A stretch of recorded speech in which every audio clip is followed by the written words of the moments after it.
Bismillahirrahmanirrahim. Assalamualaikum warahmatullahi wabarakatuh. Alhamdulillah wassalatu wassalamu ala rasulillah wa ala alihi wa ashabihi wa mawala. Asyhadu an la ilaha illallah wa asyhadu anna Muhammadan abduhu wa rasuluh. Qala al-mu'allif rahimahullah ta'ala wa nafa'ana bihi wa bi'ulumihi fid dharaini amin. Wa qala musannif al-kitab Syekh Al-Fadil Sulaim bin Sumair Al-Hadrami Asy-Syafi'i. Faslun manin taqada wudu'uhu haruma alaihi arba'atu asya'a. Kita lanjutkan kajian kita. Faslun ay hadza, bermula ini yaitu suatu fasal. Man, bermula siapa orang, intaqada yaitu batal wudu'uhu oleh wudu'nya man, haruma maka haram alaihi atasnya man arba'atu asya'a oleh 4 perkara. As-salatu, nyatanya pertama salat, wa tawafu dan tawaf, wa masul mushafi dan menyentuh Al-Quran, wa hamluhu dan membawanya Al-Quran. Jadi fasal pertama ini itu penjelasan di bagian pertama, yaitu adalah penjelasan apa saja yang haram bagi orang-orang yang tidak memiliki wudu atau orang yang batal wudu.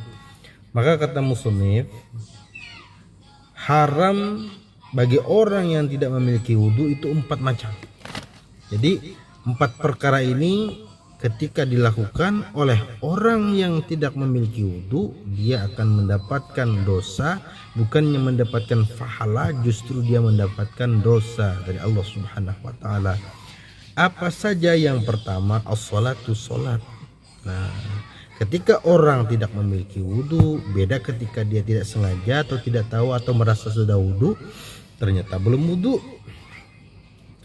Nah, dia padahal tidak berwudu belum, tapi dia paksakan untuk melakukan sholat, tidak berwudu atau tidak bertayamum, maka hukum sholatnya itu tidak sah. Dan bukan hanya tidak sah, tapi hukumnya haram, alias mendapatkan dosa dari Allah Subhanahu wa taala. Yang kedua at-tawaf, tawaf. Kemudian menyentuh Al-Quran, itu hukumnya haram bagi orang yang tidak memiliki wudu. Dia mendapatkan dosa ketika menyentuh Al-Quran tanpa ada wudu. Dan kemudian setelahnya itu adalah membawa Al-Quran, wa hamluh. Kita lanjutkan.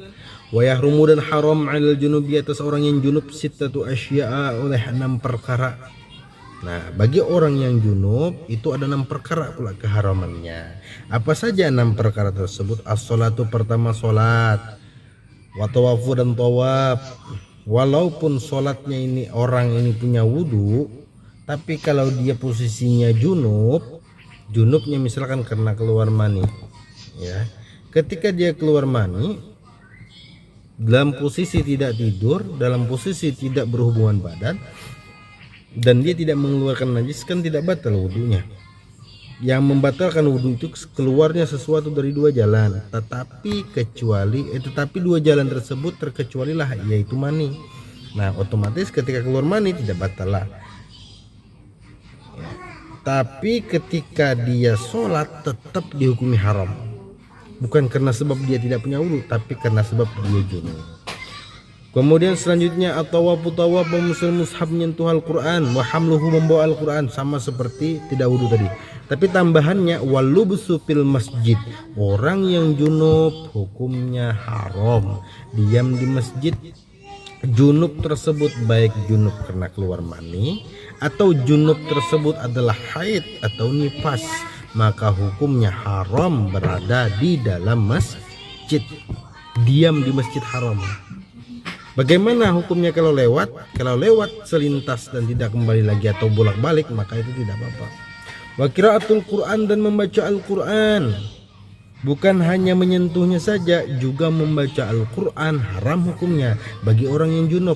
Tapi bagi orang yang batal wudu, boleh kata dia membaca Al-Quran? Boleh. Karena bagi orang yang batal wudu cuma 4, sholat, tawaf, menyentuh Al-Quran, membawanya. Tapi bagi orang yang junub, nah, beda dengan orang yang batal wudu. Kalau orang yang junub itu haram, termasuk juga adalah membaca Al-Quran. Makanya ketika kita junub jangan membaca Al-Quran, walaupun niatnya latihan. Bagaimana kalau zikir? Silakan. Bagaimana kalau sholawat? Boleh. Tapi jangan sholawat diniatkan Al-Quran.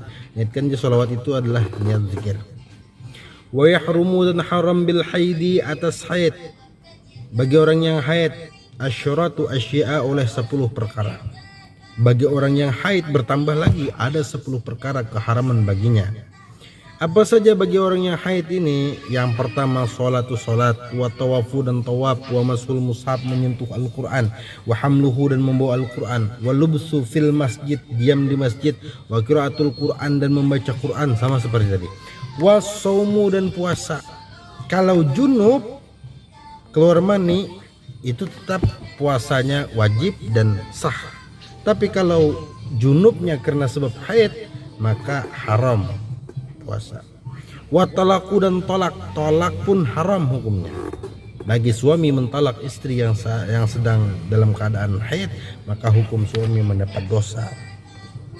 Sahkah tolaknya? Sah, tapi haram. Wal mururu, dan bolak-balik fil masjidi, di masjid. Nah, di masjid. In khafat, ketika takut talwisahu, akan mengotorinya masjid. Juga termasuk haram bagi orang yang haid bondar mandir. Kan tadi kan bahasanya walub supil masjid, diam di masjid. Ini tidak diam, tapi dia lewat saja. Tapi lewatnya berulang kali, bolak-balik, hukumnya haram. Bagaimana kalau satu lewat saja? Itu tak masalah. Tapi kalau bolak-balik, kan tidak diam, kan tidak berhenti, jalan aja terus, tetap dihukumi haram kalau itu bolak-balik di dalam masjid bagi orang yang haid. Kemudian setelah itu, tapi in khafat talwisahu, jika takut mengotori masjid. Wal istimta'u bima baina surati wa rukbah. Wal istimta'u, dan bersuka-suka atau bermain-main, bersenang-senang, bima baina surati, dengan sesuatu antara pusat, warukbati, dan lutut. Antara pusat dan lutut.